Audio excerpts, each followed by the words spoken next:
things you think of when you're doing your delivery, when you're coming to delivery? For me, it starts with, I just have to practice. What I want and what I think about delivery comes after I've delivered it.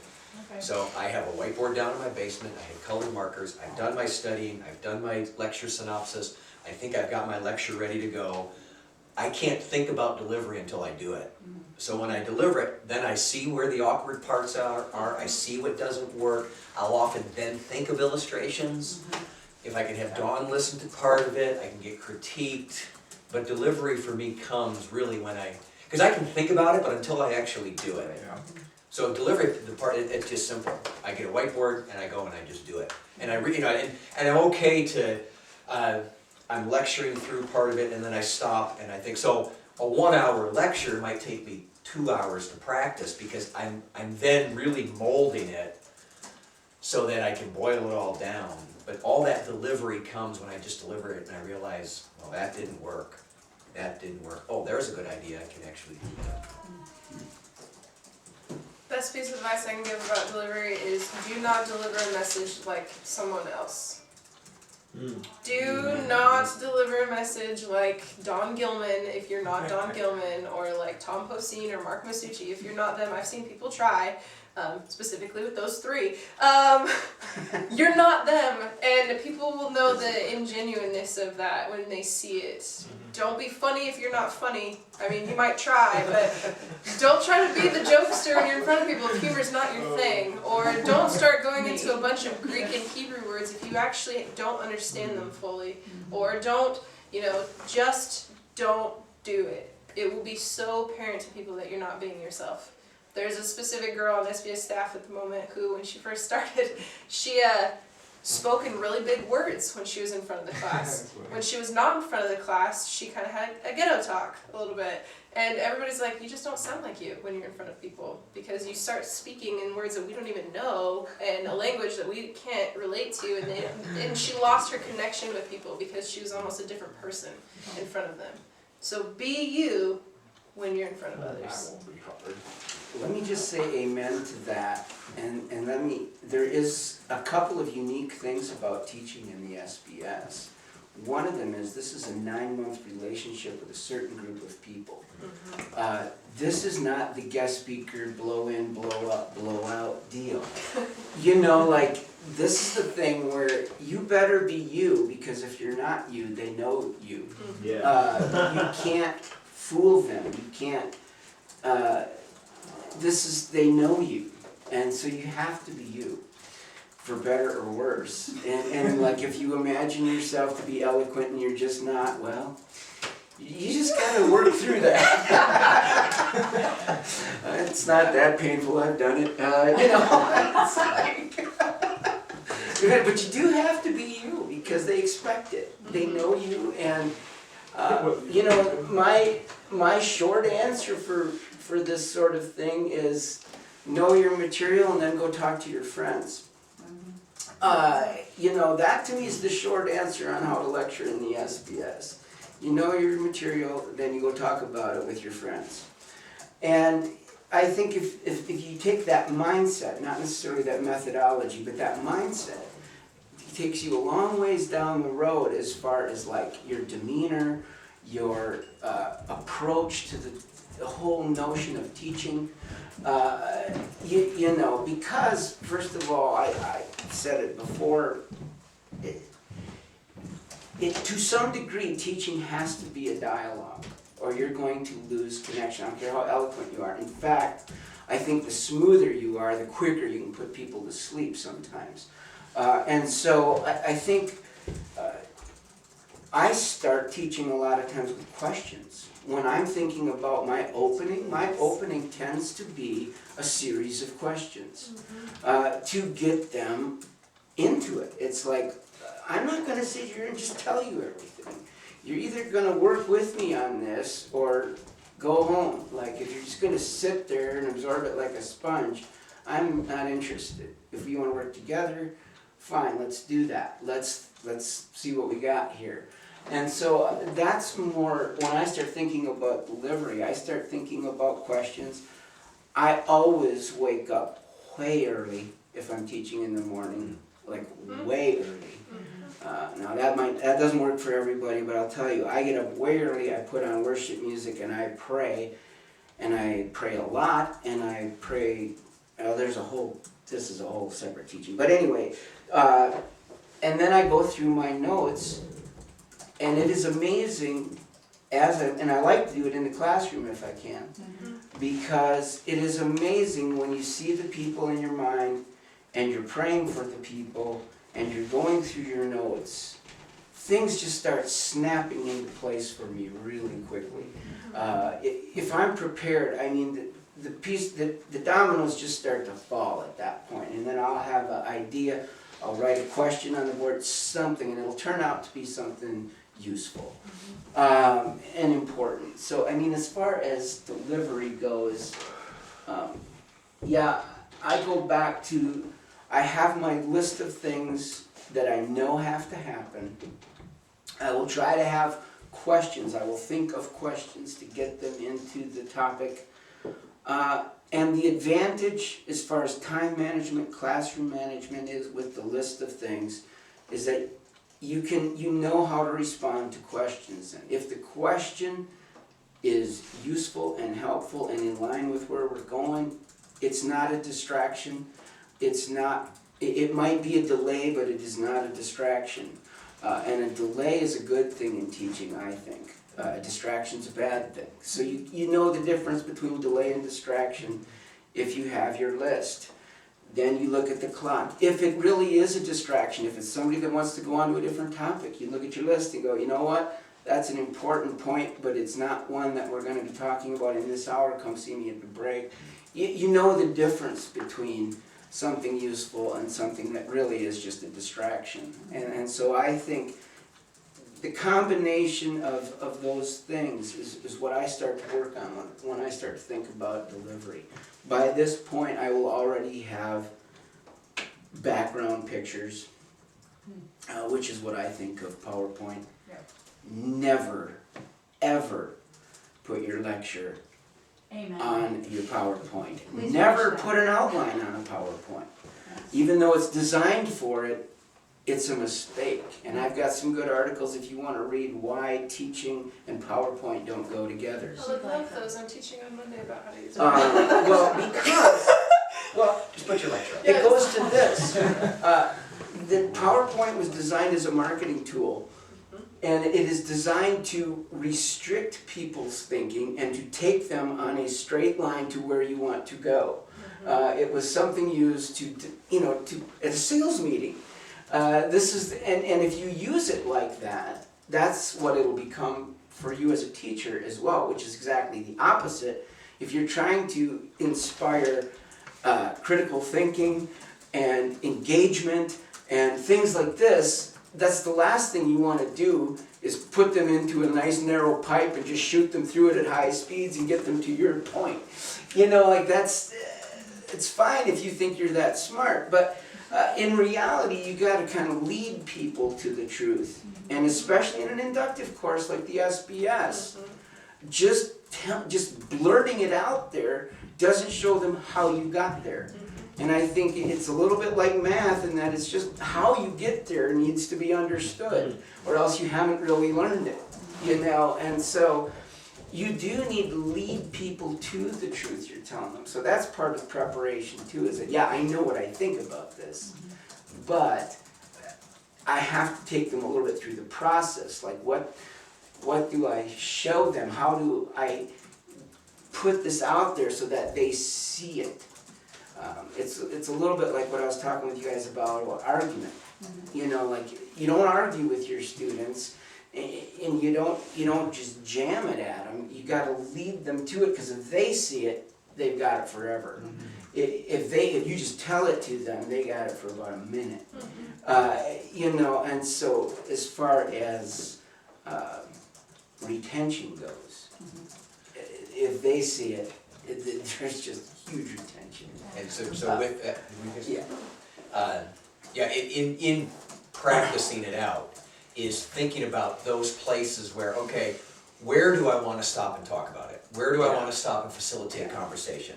Because we do have a lot of material to get through, but by practicing it myself, there's times I realize, okay, or either from the initial study, I know in that first section, we're gonna have to cover, this is an important part, and here it is on my lecture synopsis, but in talking it through, to really think about those places where, here is where I wanna open it up for discussion, facilitating, and of course, how that happens, each class is different, something, turn to your partner, maybe it's open forum, but yeah, thinking about those places where this is gonna be a key place where, let's talk about it. Oh, yeah. Oh, and never underestimate how long it takes to throw something out there for discussion. Yeah. Exactly. Workshops are good Never underestimate. Yeah. There is no way to hurry that process. too. You know, you're looking at a good half of an hour. Yeah. If you're going to really talk about it, feed it back, and then you're going to process it and work with it, that is easily a half an hour. Yeah. Don't ever think you can do it faster. It's just a disappointing It's just a mistake. Yep. We got a saying in Ukraine, it always takes longer than you think. That was our catchphrase. Yeah, That that's was a true story. crazy. For a good workshop too, like a workshop, if you plan that, do not give it under 20-30 minutes. Yeah. And do plan it. Yeah. Plan it. Like, Yes. make sure Make that sure there's an you got actual it. point to it, Yes. that they're answering specific questions that are answerable. Yes. You know. And like Tom said, you're leading them, you're not necessarily cramming it down, but we are trying to lead them somewhere. So when you got Mr. Distraction or Miss Distraction, you better have thought about these questions. It's like a lawyer, don't ever ask a question you don't really answer to. Totally. Yeah. Totally. Because in That is Please. great. guiding them somewhere, for me, I actually don't like to do workshops because it's a lot of work. Yeah. Yeah, It's a lot more work than just lecturing. it's quite stressful. And it's, yeah. Because they can really wrong, like just so easily. Or they can ask you stuff that you did not think of. Whoa! That's happened many times. Yeah. They're tricky. I used to have a rule, I abandoned the rule, but early on I had the rule that in the course of a morning, I never wanted to say, I don't know, I'll have to look it up more than 3 times, but that's. That was my goal. That's awesome. It's much better to say that than to guess. Yes. Or to That's pretend. true. Yeah. Please. Yeah, And invariably, they are going to ask you something you've never ever thought never of. thought about it. Like, yeah, that's a great question. And that's totally fine. I'll tell you, the guy that inspired me with that is Youngblood. Oh, yeah. Because the dude would, you could ask him a question that he hadn't thought about before and he'd just go, You know, like, he felt no real obligation to try to like make something up. You know, and I think that's honest and I think it's good and I don't think we have to be ashamed of it. This idea that the teacher must know every answer is silly. Yeah. Stupid, that's. You know, and so, yeah. Oh my gosh. One piece I'd add for delivery is make room for the Holy Spirit. You're teaching the Bible, and there are moments that you just cannot anticipate, cannot expect that come up Yes. sometimes in a lecture, and some of those are the most beautiful moments that you're going to have. You gotta roll with it. And you gotta roll with it. Mhm. I have seen lecturers stop and change an entire hour because God was saying something to the class, and you've got people in tears, you've got people confessing things, you've got just real transformation happening, and it wasn't gonna happen unless the lecturer said, this is more important than my agenda, what I came to class with. So because of the subject matter and because of the goal of SBS is to really have it impact their lives, allow room for that. It doesn't mean don't prepare. It just means be in tune. That comes with the prayer piece. Well, I actually think you need to be more prepared because of that reality. Okay, yeah. Which, you know, if a slight little disruption throws you off to the place where you don't know what to say, you're not prepared. Yeah. You're just not prepared. This should be something you know, like, Back your hand. well, yeah, like your best friend or something. I mean, where a distraction is not a big deal. You just go on talking about whatever because you just adjust. And one other thing that Mark said briefly that I would say, I would emphasize, do not dig a hole that you cannot fill back in. And I have seen this mistake made lots of times. People will plunge in, or they'll throw out theories on a verse that throw you into this place where it's like, Oh. Yeah, before I didn't know, and now I'm not even sure I believe anymore. You never wanna, you never wanna open that can. If you're gonna lead somebody into something, you give them a handle on it. You make sure you have a handle to give them.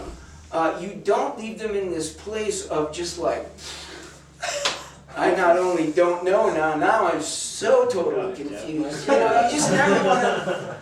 And I've seen people do this just for this kind of love of controversy or something. I don't know what it is, but like, don't do it. It's a bad deal from the student's perspective, and it doesn't make you look smarter.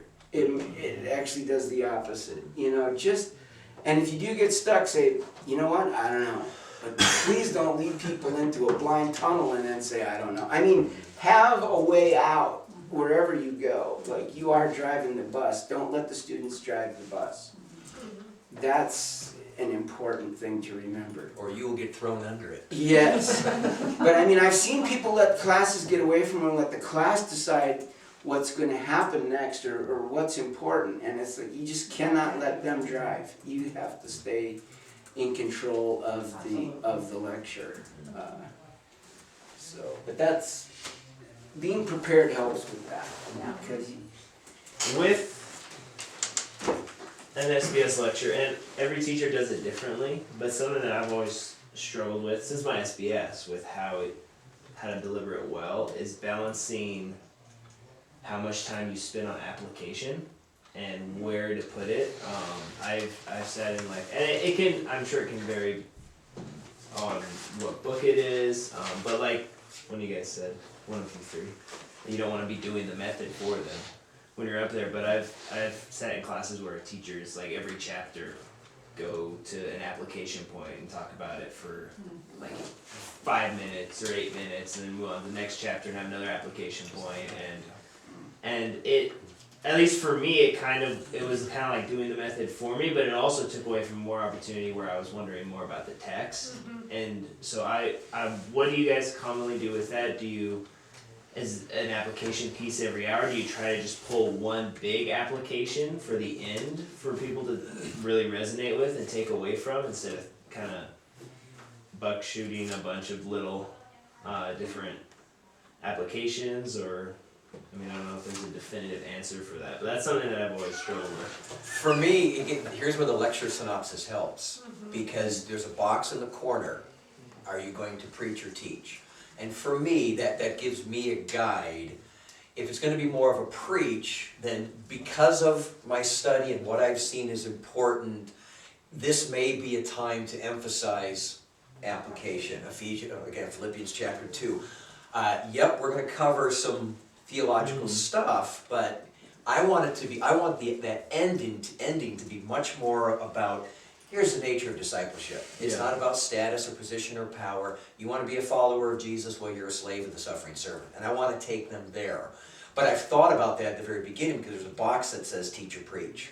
And I know going into it, as I prepared this particular hour, again, that was that particular hour based on that material. Now for the whole of Philippians, I'm probably going to try and make one big application. But for me, it's a part of, well, all of that, then once I've done all this, then I can decide, is this particular section going to be more of a teach or more of a, if it's more of a teach, let's just do more content. I might do the whole morning as content discussion, or that whole hour, because it was a teach, or a teaching, I suppose would be better. So that works for me. I'm learning to balance that. I'm more of a teacher than a preacher, for sure, when I'm in front of people, but there's certain things that will come up that I know will be applicable to the class, and I can't determine where it is in the text. If it's somewhere that it is, then I will talk about it, but I would rather spend more time dissecting it in an interpretation section than an app. So like talking about Ruth today, talking about all the things that she gave up, I would spend more time emphasizing the importance of that in her life, and then throw us in there quickly and then move on. Like leading them to that place where they put themselves in her shoes or in the character's shoes or in the person's shoes, and then kind of moving forward. Does that make sense? So the application is more focused during the interpretation until I get to the big one at the end. if that makes sense. That's a great question. And I've heard students complain about both. Which, by the way, evaluations are useful, but need to be handled with care. Because they can also be misleading. A lot of times what a student wants or likes is not necessarily what's important. And you know, because you didn't give them this and they wanted it for their assignment, they might think, bad, I'm disappointed. Well, get used to disappointment. Like, I didn't come here to do your assignment, I came here to teach. So you have to be a little careful with evaluation. But that said, this is a tough one because it does often depend on the book, to a degree at least. Because, say for example, Revelation. All right, is there application there? Yeah. But most of my time will be spent in contextualizing what we're seeing. I mean, in other words, what was the author thinking? What did this mean then? What do we, you know, the interpretation stuff is really going to be more of a focus there because otherwise your application is just going to be nonsense anyway. So you really have to focus on other books that are closer to, that are a lot more easy to process, let's say. Something like a Philippians or even a Romans, you know, where, yeah, you know, contextualizing it's important, original reader's important, especially when you get into certain aspects of it, Gentile inclusion, things of it, yeah, great. But on the other hand, a lot of the topics discussed are pretty vanilla Christian concepts that, you know, just almost apply themselves as long as people see it. And so, do I have like a single end of lecture application for Romans? Not typically. In fact, I will look at it topically usually and try to give some sense of interpretation and application in it. And usually, often, application will come out of a question for me. A student will ask a question that they're trying to connect to this passage, right? And it's out of that question then that I will make application and help them get a handle on this and put this into a usable condition for them so that it does work in their life and answer their question. And so this is where I think listening is so important when it comes to application. Because you got to make sure you're talking to the people that are actually in the room, not the ones that are living in your head. You know, and so if you're listening to their questions, you get a better sense of where they're at, what they're thinking about, what's important to them. And that can help you. I mean, if you haven't let the book touch you to the point where you could make a dozen applications at the drop of a hat, you haven't studied the book enough. More importantly, you haven't let the book study you enough.